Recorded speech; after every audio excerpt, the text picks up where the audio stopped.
Hi, this is David again, and this video is going to be on the court system as I've experienced it. Let me make sure that I say at the beginning, I am not an attorney, I'm not representing anybody, I'm representing myself, and all I'm doing is going to tell you about my experience in the court systems related mostly to family law and divorce. If you're watching this, I'm going to assume there's been some thought, or there has been a divorce, or there's child custody or visitation problems going on, and you may have been just caught your eye this particular video.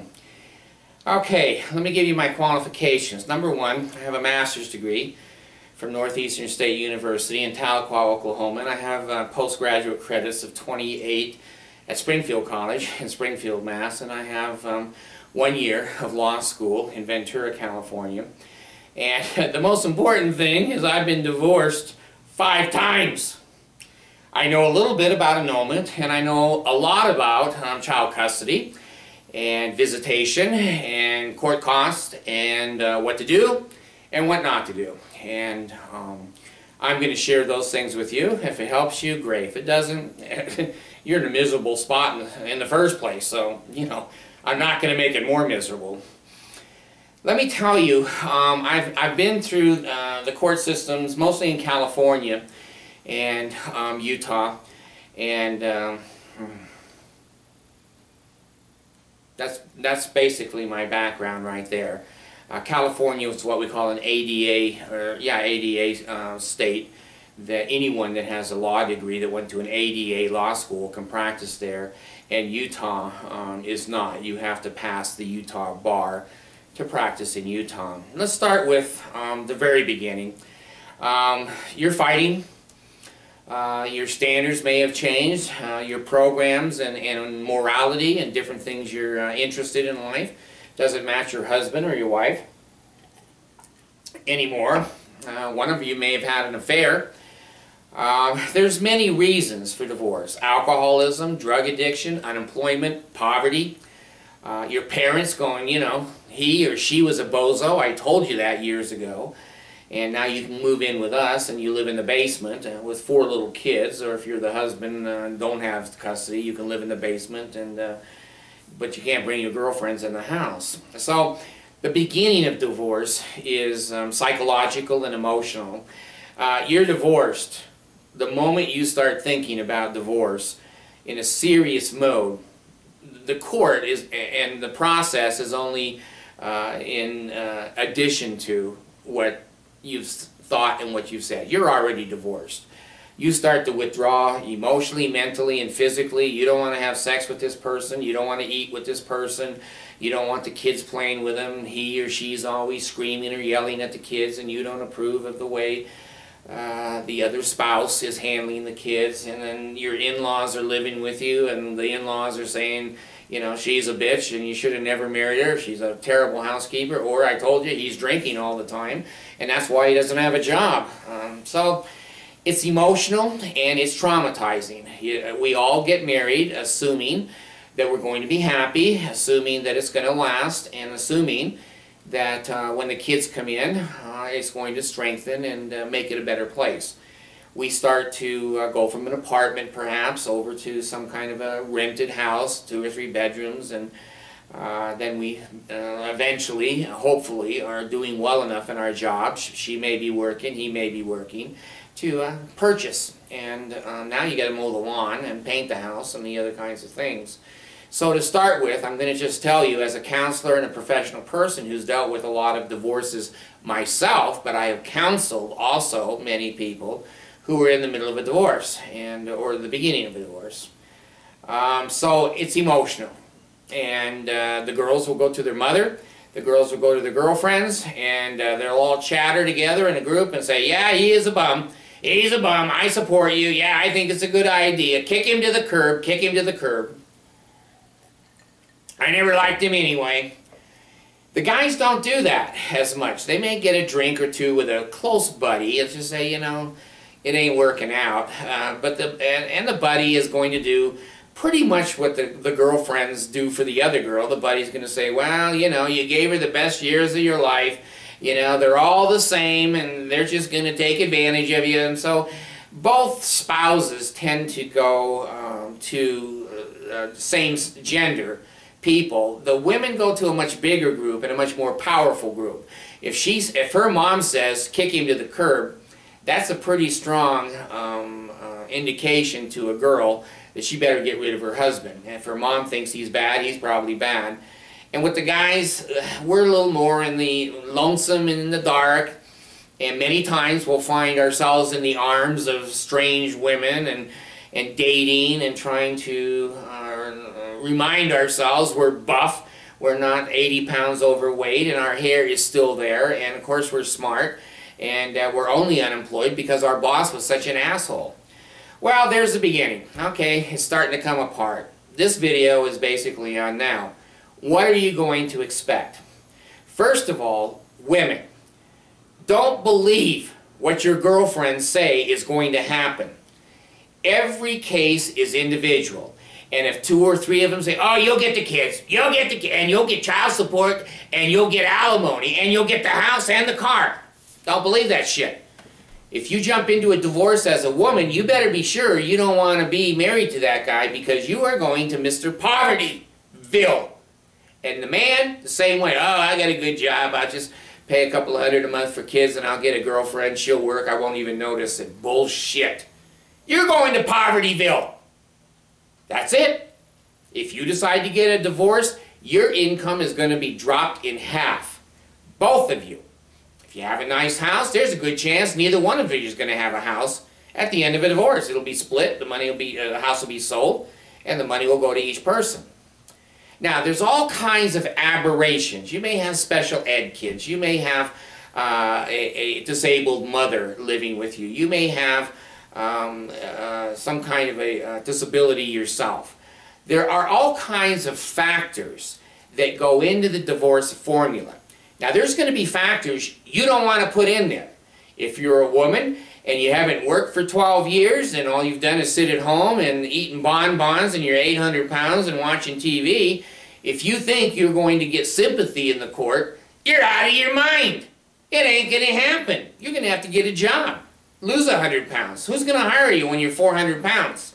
Guy, same thing. You jump from job to job. You've quit without any notice. You don't have any letters of recommendation. You didn't finish school. Oh, you're a good catch, and the judge is going to see that too.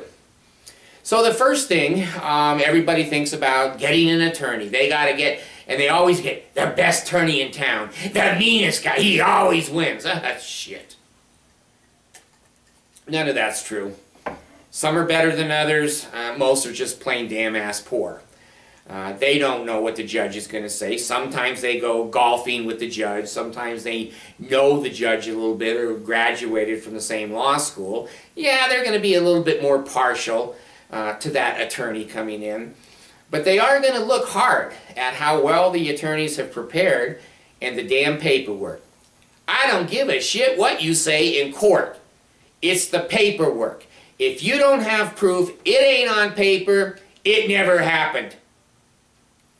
Well, testimony, if it's given at all, in a trial, most of them don't go to a trial, but if it's given in a trial, then it's taken with a grain of salt, it's taken as a hostile witness, and everybody knows, everybody lies, and everybody exaggerates and exacerbates. So, it's the paperwork. Okay. You get an attorney if you want. If you don't, and most of the men don't, most of the men go, screw it, I just want out of this. It's worth losing a house or a car. She's a bitch. I don't want to be around her. Hey, that's pretty good for the women. But it's not always the way it is. Sometimes the man goes, God, she hasn't taken care of the kids. I get breakfast every damn morning. I'm the one doing the homework. I'm the one that went to PTA. She's out with the girlfriends and she staggers in drunk or on drugs. Girls and boys, you got to take a look. I've always been trained. You go into court with clean hands. I don't mean washed. I mean a life that a judge can look at and go, well, I can put the kids with that person and it looks like a pretty good decision. If you've got a criminal record, you don't have a driver's license, and 3 DUIs, what judge in his right mind is going, or in her right mind is going to go, oh, yeah, let's put the kids with her or him? They're not. And for you to evaluate what your strengths and your weaknesses are, about as dumb as anything gets in a divorce. Everybody thinks they got a good case. They're going to win. They don't. Let me tell you right now, nobody wins in a divorce. Nobody wins in a divorce. Even if you have a spouse that is abusive to you, and you get away from them, you're going to cut your income in half. You're going to go back to renting an apartment. You're not going to have the extra money. You're going to have crying kids. If you try to babysit or buy babysit, you're going to daycare.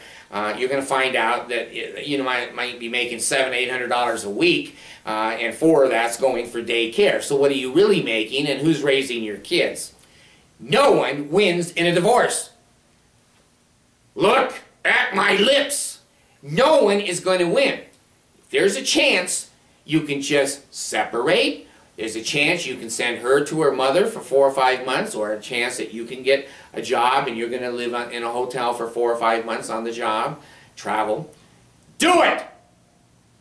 Try to make it work. Work your ass off at making a marriage work. You're not going to have a perfect partner. You may get someone cuter. You may get someone that's more buff. You may get someone that's more exciting. You may get somebody that basically is fun. Chances are, neither the husband or the wife is going to get either one of those things. How many women want to marry a guy that's divorced with 2 or 3 kids? She knows that income is not his. She knows that child support is going out. She knows those kids may come over for a visit every Friday. They may be a monster and a group of monsters, and she may hear, "You're not my real mom. You're not my real mom." If she has any kids, now you're mixing those 2 families together. The kids are screaming, "You're not my real brother. You're not my real sister." You got yourself a nightmare. A nightmare. I'm talking from experience, folks. I'm not reading a book. I'm not listening to other people. I'm telling you. You got a nightmare. And it's a nightmare you can avoid. You can sit back and say, yeah, and I had a wife. She's a pig. She didn't clean the house, and I'm embarrassed, and the kids can't have any friends over because it's like it's a hoarder's house. That was a bitch. I didn't like that.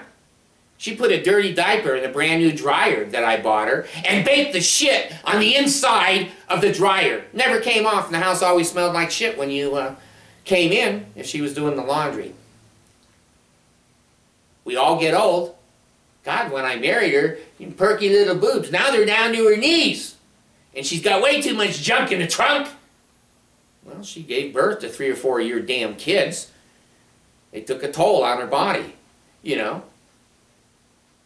Was it virgin births, or did you have a little fun putting your penis in there and making her body look like that? And she looks at you and she goes, "Where did he get that gut? Man, he used to play football. I can get somebody better than that." Well, go look in a mirror. You can't. He can't. And God, where does his hair go? I didn't know he's going to go bald. And he's drinking a beer or 2 a night. He didn't used to do that. And he's having trouble staying employed. It's not the economy. He's got that shit personality. He's mean to us and the kids, and he's mean to everybody at work. Well, maybe that's true, maybe it's not. Go into court, especially divorce, with clean hands and a smile and a lack of screaming and yelling and bitterness. Judges see that all the time. Attorneys see that all the time. It's not somebody they want to work with or somebody they want to spend extra time with or do extra things for pro bono, free. So, here you are. You're deciding whether it's going to be the better thing or the worst thing. Learn to put up with the weaknesses and the frailties that come. We all get old. We don't do tennis anymore. We don't do bungee jumping and skiing anymore. And the fun is gone because she's 24/7 with 3 or 4 little kids, and you're sitting in front of the TV going, God, I didn't get a wife. All I got was a housekeeper. Your sex life sucks. First time you had a kid, your sex life sucked, if you look back on it. Oh, no one will come between us. We're so close. 9 months later, there is somebody between you. And she and he have friends, 3 or 4 brothers and sisters. And they stay before you the rest of your life until you're so old, nobody's going to want to marry you. Okay? They're in your bed. One is scared. One is being breastfed. And the other one just likes to sleep with dad and mom. And the other one's on the damn floor. Try to have sex in that environment. Try, and I'm telling you the God's truth, try to have sex with a mother that a baby is sleeping in another room and the baby goes, nah, nah. That mother's brain and vagina just left the room. You're pissed. You go, God, you know, waited a couple of days or a couple of hours or whatever. She promised me this, and why can't she just stay here long enough for me to come? The baby can cry. Not to a mother. Mother's going to go in there and get a bottle, and she may be up for an hour. You'll fall asleep, and you go, screw it. I got married so I could have sex. I don't even have sex anymore. That's a good reason to get divorced. I need sex. She doesn't provide it. Let me tell you something. After 2 or 3 kids, 4 kids, whatever is going on there, her body's not interested much more in sex. Her body's done basically what it was designed to do. Have that desire when she was young, have her brain screwed out. Now she has 4 kids, and she's so busy and so tired, she doesn't need you or your penis. If you don't have a relationship as friends, and or fun, or enjoy each other, you don't have a marriage anyway. You don't. You're living alone with another person. She doesn't have the energy to clean the house. The kids are damn devils. They make a mess everywhere they go. You walk in at night and go, what the hell you been doing all day? Sitting on the couch eating bonbons? And she's had one at the hospital. She's had to go to the school for one that was fighting with another kid. And then she has one that came home and it has a cut on its foot. And she's bathing it and bandaging a cut. And then everybody's screaming, where's supper? Where's supper? And she runs into the kitchen. Hey, I've been there. I've done that. I had a wife that was so filthy, I was under the garbage disposal probably 3 times a week. The drains were plugged. I had a wife that's so dirty, the Kotex used to get stuck in the toilet, and I'm picking the toilet up every week. Don't flush those. Okay, okay. If you can make it work, get your butt off the couch and get out and talk to each other. Try to make it so the man is doing a little bit of the work and the dishes. She can't do it all. Take the kids, guys, to the park and give mom 5 or 8 hours to be with her girlfriend and calm down and talk about, you know, the guys. And, well, he's kind of an idiot and a nerd, but he's a good father. And the marriage stays together.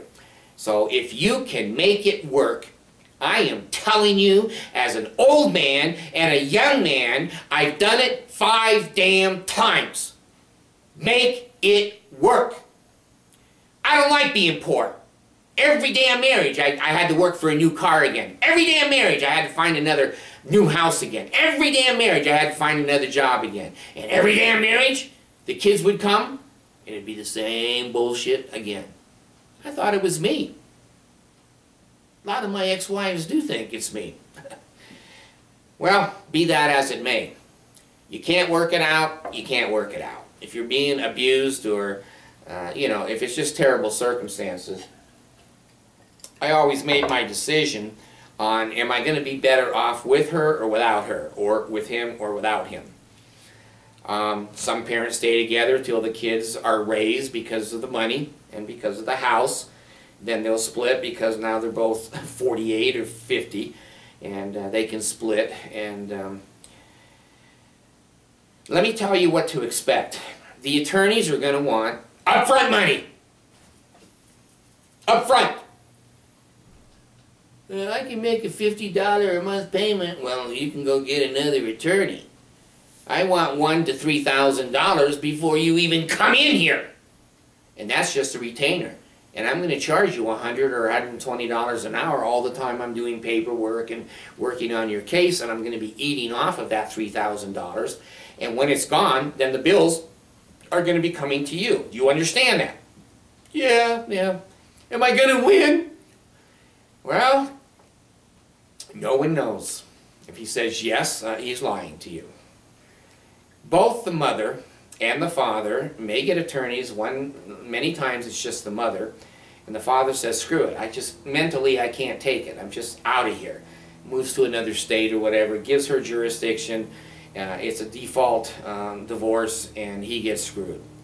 Let me give you advice. Men, show up! Show up! Don't leave and let that court date go by. If you do, it will cost you more money the rest of your life than you can imagine. It will cause you mental illness. It will cause you drug addiction. It will cause you to marry 4 more prostitutes. Be an alcoholic. Court date is June 20th. You take the time off of work. You drive 3 or 4 states. You get a hotel and get your ass in there at 8:30. That judge wants to see your face. That judge wants to make sure that you are interested enough to show up. If you don't show up, everything she says is true. And she's going to lie about you, because who's going to stop her? Not her attorney. And you don't have one. The biggest mistake I have ever made in the laws of the United States is not showing up. I was sick. And I wrote to the court, but not soon enough. It missed it by 1 damn day. The divorce went through. I lost a child. I had a restraining order put against me, and I had child support automatically ordered. I'm not going to say F-U-C-K, but I was, because I didn't show up. I'm saving your life here, men. Now, I'm not going to take sides, because both of you are coming with assets and liabilities. If the man doesn't show up, he will be royally screwed for the rest of his life. And it's not like the old days, guys, where you could screw around with child support and maybe visit because she's a nice person. Maybe she's not. These days, the computers all talk to each other. Social Security talks to the IRS. The IRS talks to the computer at your driver's license division. Your driver's license division talks to the criminal record, not just of your state, but of the United States. That affects your passport. You can't even go on vacation. Don't even think of not showing up. Your life will be ruined. Okay, now let's go to the women, okay? Don't show up. Bitter, fat, old dress, dragging 3 kids and thinking the judge wants to see those 3 kids. He or she doesn't. They want order in that courtroom, and they want to see the paperwork. And they'll look at the paperwork, and you're not going to have more than 10 minutes. I didn't know that. I thought I could argue all day. I'm the good guy. I'm the smart, and she's the pig. She doesn't keep the kids clean. And Doesn't work that way, folks. Doesn't work that way. You'll be in there with 20 other people that are as pissed as you are. And the judge has got to get through those in that one day. He may assign 2 or 3 to another courtroom. May assign 2 or 3. He may say to the attorneys before he even starts, can we get a stipulation on this one? Which means if you go off in a room and your attorneys sit there and you negotiate, can you agree on what this divorce should look like? And if you can, that's the better way to go. That's the better way to go, because if it goes before the judge, he's pissed. He knows that both of you have dug in and both of you are assholes. Now he's got to figure out which is the better asshole to put the kids with and who to divide the property up with. Well, you've already showed who owns the house, how much money is owed on the car. All that paperwork has gone before him, and it shows usually, girls, that you have nothing and that he has the income, and the house is usually owned by both. And he has a good job, and you've been an at-home mother for 7 or 8 years. Well, they're going to call your case. Number case 32, Dotson versus Dotson. Both attorneys will get up. You guys will get up. One will go to the defense table. One will go to the prosecuting table. The plaintiff and the defendant table. It's not criminal. And the judge will look down and he's going to make a decision right then. Men, if you're gone, his decision, her decision, is you're the asshole. You never even had enough interest in your family to show up. I don't care if you're working. I don't care if you're in Europe. I don't care. If you're not there, you're screwed. So he looks down, he sees the man in a suit and a tie, and he looks down and sees the wife in a cute little outfit, and her hair is done and whatever. Now you're equal. Okay? Starts off equal. Starts off equal. Then he's going to look down and he says to the woman, he'll say, well, I understand that you're asking for a restraining order. Why? Well, he chases me around the house with a baseball bat and he hits me quite often, and he did throw 2 kids over the balcony. Judge is going to look at you and go, what do you have to say to that? Well, it's a plastic bat, and I don't hit her that often, and the kids bounce on the grass when they hit the grass. Mrs. Smith, I am going to order a restraining order. Mr. Smith, you're not to come within 500 feet of her or your kids without supervision from one of our court appointed supervised social workers. Now, it's going her way. It's going her way because you didn't come in with clean hands. Okay? Now, let's switch it a little bit, and because I've been both ways, guys. I got custody once, and I lost custody twice. So I know. I'm not telling you crap. I know how these things go. So the guy, he'll look down and say, well, Mr. Smith, you're asking for custody or temporary custody of the kids, and that's a little bit unusual. Can you tell me why are you asking custody? Well, she gets drunk all the time. She's been in rehab 9 times. She's got 2 DUIs. I've come home several times, and the kids aren't being supervised at all. Now it's going this way. The judge ain't stupid. He sees 20 or 30 of these a day, and he bangs them out every 10 minutes. So there could be restraining orders that people have asked, and there could be visitation, and both people obviously go for custody. Both obviously go. I got custody of 5 once. My baby, he's 35 now, he was 8 months old. That's unusual for a man to get custody of 5 kids under 7 years old and one a brand new baby. Well, the judge wanted to know, Mr. Smith, why do you think you would be the better parent than this person here? Well, she has emotional problems, Your Honor, and I found her sitting outside staring at the stars in a comatose situation, and ask her if she's going to fix supper for the kids, and she doesn't. And then I have to go in and do that, and I have to put the wash in and make sure the baby is changed and the medication is given to the baby. The judge looked at her and said, you know what? I'm going to grant temporary custody to the father in this case, and if you don't straighten up, get some professional counseling and some psychiatric letters to me, it's going to become permanent after 30 days. Well, it did become permanent, and I won that one. One for the Gipper, and I raised those 5 kids. Now, there's rules of the court. One reason to have an attorney is he knows the rules of each individual court, and they're different. I never knew this. I thought you just go into court like Perry Mason or Matlock, and that's the way it goes. No! Every court has a book this thick that you can say this, you can act this way, you will stand here, you will do this, you will do that, and that is the procedures of this court. And if you break those procedures, the judge is going to hit the little hammer and go, you know, the court rules say that is not able to be in evidence. You can't bring her dirty underwear here and show she's having an affair. It's right on page 93 of the court rules. Oh, and that's your main case. Want to get an attorney?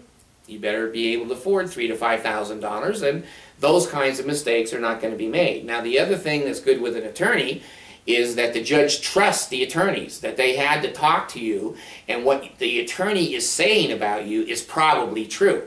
If you say it, it's probably not true. That's what the judge is going to think. Okay? Now the judge will say, well, I understand that there's 3 kids, Jessica, 3 years old, and he'll go up and name them, and says, yes, that's true. Say, well, is there any reason that there shouldn't be child support in this case? And the husband goes, yeah, because she's going to get remarried with that guy with the ring in his nose and the tattoos. You know, that's going to go over like a turd in a punch bowl to the judge, and she'll have extra money. She doesn't spend that money on the kids. Well, Social Security, the IRS, and every institution, every social worker believes even if she does that, the kids will get fed. Mothers don't usually abandon their children. Of course, there's the aberration, and every man thinks his wife is the aberration. She's not. She's not. So the judge is going to say, well, in our state we have a formula according to the kids and according to her income and your income, and if the mother's working, then it's going to be balanced out, and you're going to say, well, to the man, usually if the woman gets the kids in the custody, you're going to have to pay $192 per child times 3, which, you know, is $600 a month. The court's going to order that, and you're not working right now, and that makes it very hard for the court to order something because it's going to put you right in jail. And that's not what we want. We want you to get a job, and we want you to support this family. So I'm going to make a temporary order for 60 days, and then I want you to reappear after 60 days with paperwork showing that you have a job or showing why you don't have a job, and then we may modify that amount of money. Well, now the wife is jumping up and down. Your Honor, I can't raise a kid for $175 a month. What do you think? I'm rich, you know. Zsa Zsa Gabor got $10 million. Well, fantasize, women. Fantasize. It ain't going to happen. I told you at the front of the video, nobody wins. Everybody becomes poor. The kids are crying. You're crying. He's crying. You lose half your friends. Good chance you're going to lose half the house. The judge may say, well, I ordered this that the kids can stay in that house till they're 18, and then when they turn 18, the house must be sold and the money's divided. Most of the time, the man can have the tools of his trade. If he has a plumber's truck and he goes out to people's houses with tools, women, don't think you're going to pick up his saw and his $1,900 or $19,000 compressor. It ain't going to happen. The judge wants him to work and be able to support this family. He wants you to be able to work and help support that family. So the tools of your trade, if you're selling Avon, he's not going to get all of your Avon inventory. That ain't going to happen. There's many injustices in the court system in divorce, and both of you are going to taste some. However, there is some precedence and common sense. Some men get custody, not too many. Some men do. That wife has to be dead, usually, and or a flake. She doesn't even show up. Or she's in jail and she can't get out for the court hearing or some crazy thing. Then there's a chance that you'll get custody. Now let me tell you something, men. I'm not reading a book here. I'm not reading a magazine that tells, oh, I got everything in the divorce. Let me tell you. Getting custody is almost as bad as losing custody. I had 5 little kids. I was a construction worker. I was a glazer downtown in Los Angeles. What do you do with a 2-year-old and an 8-month-old baby when you're going down to work construction with a hard hat and you're on the 15th floor and they're dropping steel? Take the baby with you? Well, I was stupid enough that I tried it because I couldn't get daycare. I put the baby in my little Chevette, opened the lid up in the back, and I had a little fence in it, and a bottle in there, and a blanket, and I worked on that side of the building so I could see the baby. Well, that lasted 2 days. Then the foreman comes over and says, what the hell is going on? Is that your kid down there on our property? I said, yes, sir, it is. That's my child, and I have to babysit it. He says, 2 things. Child goes or you go. Whichever one you want, Mr. Smith, do what you want to do. Well, the child had to go. Now I'm looking for daycare, It's a nightmare. I can't find daycare for a baby. There's very few daycares for underage babies after 2 years old and they're toilet trained. Yeah, there's schools and daycare. And I'm down in Los Angeles. I'm an hour and 10 minutes away from the house. My phone rings, and it's the damn daycare center. Your 2-year-old just crapped his pants, and you told us he was toilet trained. You need to come and change him. I need to come and change him from Los Angeles? Well, that's our rule here. I said, I'll tell you what, I'll give you an extra $25 this week. Can you just change him? It is a nightmare. Now, try to date. Honey, come on over to my place and we'll watch a little TV. And you've got 4 or 5 little monsters jumping over the balcony, up and down on the couch. They're trying to get your attention because they don't want a new mom. They're trying to say to her with their eyes, you're not going to be my new mom. And they're right. Most women aren't going to say, oh, these are so cute. I love it, the way they're destroying the house. I'd love to marry you and try to help you with these kids. Try to find a wife under those circumstances. You got to be at school. You got PTA meetings. You've got basketball practice. You've got karate. You've got things where those kids have to be transported in the middle of the day. How the hell are you going to do that and work construction? You know as well as I do, in construction, you either show up and you shut up and you do the job.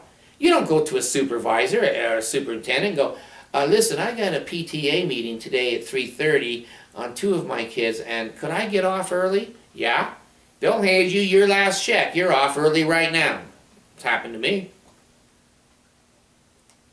Now let's go the other direction. The woman doesn't think the man does anything. Once you divorce females, women, you'll find out how much he used to do, because now the disposal is clogged and he's not going to climb under it. He's not going to unplug the vacuum cleaner. He's not going to fix the damn cable that the rabbit ate through and the kids can't even watch the Disney Channel. The car doesn't start. What are you going to do? Call your girlfriend next door that's as stupid as you are with cars? There's the blind leading the blind. How about babysitting? If your kids are too young, you're going to go to Walmart with 5 little kids and buy groceries and then come up 3 staircases and put them away. Or you may go get a job and go, hey, I ain't getting enough money here. I can't live. I can't even buy a decent car, and this one's wearing out. So you go over to Walmart, the McDonald's, Arby's. I'd like to work. I say, well, can you work full-time, and can you work different schedules? Oh, no, my kids are in school. I have to work just certain schedules. I'm going to tell you when I'm going to be here. And when they say, well, is minimum wage going to be acceptable? You go, oh, no, I have to have $2 or $3 above minimum wage. I've been working in a house for 10 years. Good luck. Good luck. Even Walmart will turn you down as a greeter. You're stuck, females, with those kids, or male, you're stuck with those kids. And there's going to be expenses up the kazoo. There's bathing suits, there's dental, there's ear infections, there's over-the-counter and over the pharmacy medication. There's bras, there's Kotex, there's baseball hats, a baseball glove, there's soccer balls, there's fees at school every damn day. It's $1.50 for lunch, $2 for lunch. You got 4 kids at $6 a day times 20 days. What's that, $120 a month? You can make a good car payment on that. Folks, if you can make it work, and both of you have done amazing things. You've gone to college and thought you never could graduate. You've gotten jobs that nobody else can do and the boss thinks you walk on water. You've overcome shit. Being with an ugly woman or being with an abusive ugly man, you don't have to look at him all the time. Try to work it out. Now, let's try visitation. Ain't this going to be a bitch? The law is, men, that if she's going to get a job in another state, your kids go with her. You thought it was just going to be down the street or across town and you could see them on Saturday, Sunday, and their birthday. Now, they're living in Massachusetts and you're living in California. 5 days to drive there, 5 days to go back. So you better have a 2-week vacation and you can get 2 weeks with the kids And the court will say, you know, reasonable and appropriate visitation. And don't settle for those words, because when you drive, I'm talking from my experience, from Massachusetts to California, and you say, "Hi, honey, I'm here to visit the kids, and I told you this 2 weeks ago," she's going to say, this is what mine said, "They're flying kites today. You're not going to be able to see them." I go, "Geez, I'm only going to be here a day and a half." "Well, you can't see them today."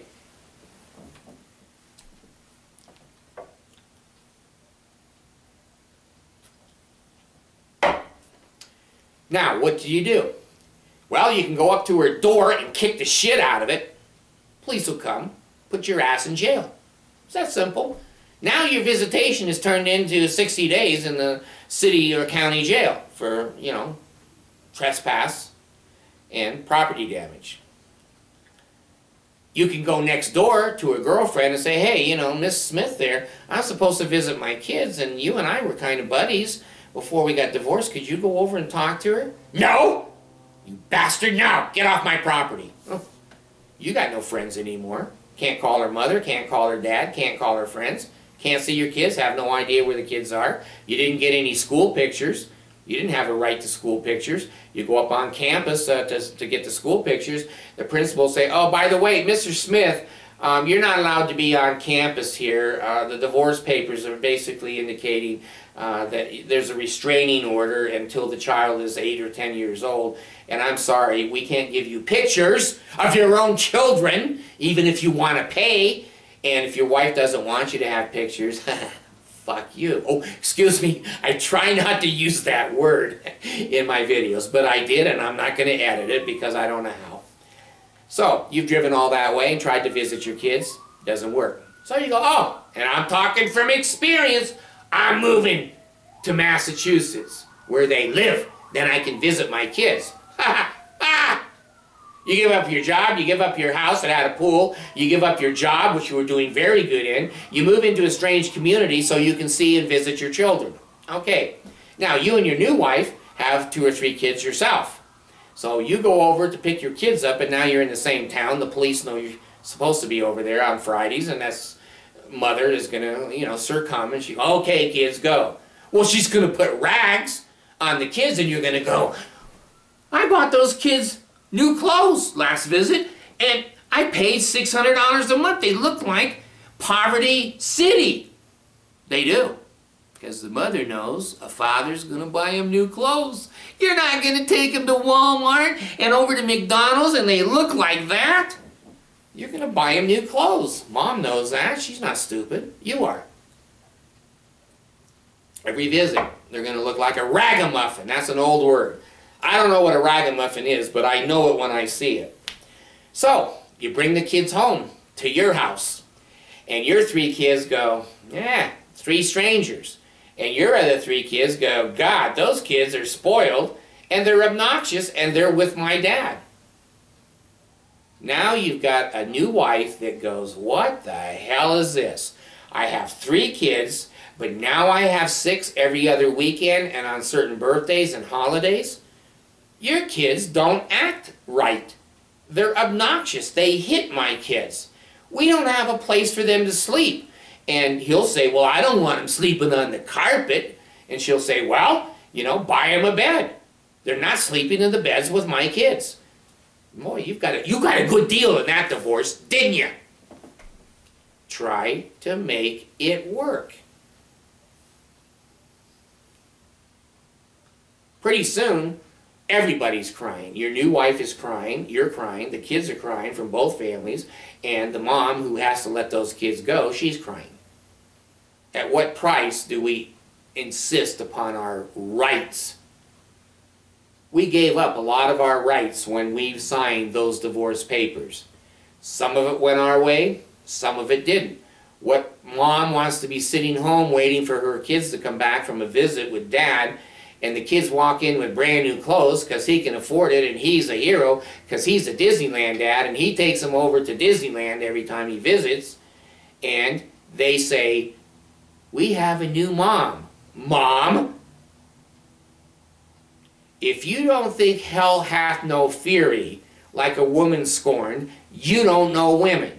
That hurts a woman as deeply as any sentence can be when her children call the other mom, Mom, and this one says, when they come home, we have a new mom. So that doesn't work in that house.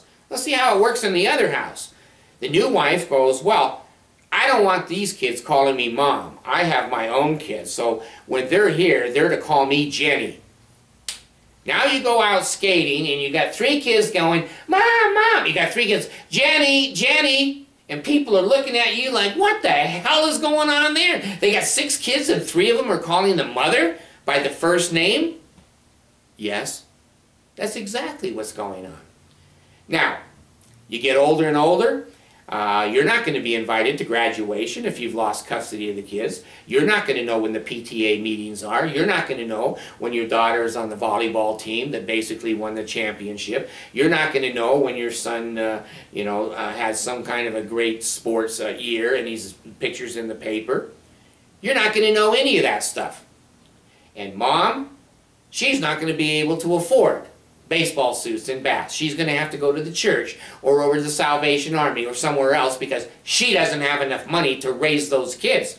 That ain't your fault. She signed the divorce papers too. She said, I want to be poor. You're so ugly, you're so mean, I want to be poor. Well, you know what? Your ugliness and meanness might go away, but poverty don't. If you're poor, poor people have poor ways. And here the mother's going to try to remarry now. She's, 37 or 40 years old. She's 100 pounds overweight, and she puts on her best dress. The guy comes in for a drink, and the 3 kids go, I don't want a new mother, so they're jumping over the balcony. They're being obnoxious, and she's even willing to go say, well, I'll give you a little sex. And the guy says, well, I'm not sure I want a little sex. I'm going to go a little early tonight. You're not going to generally get remarried. The men do many times.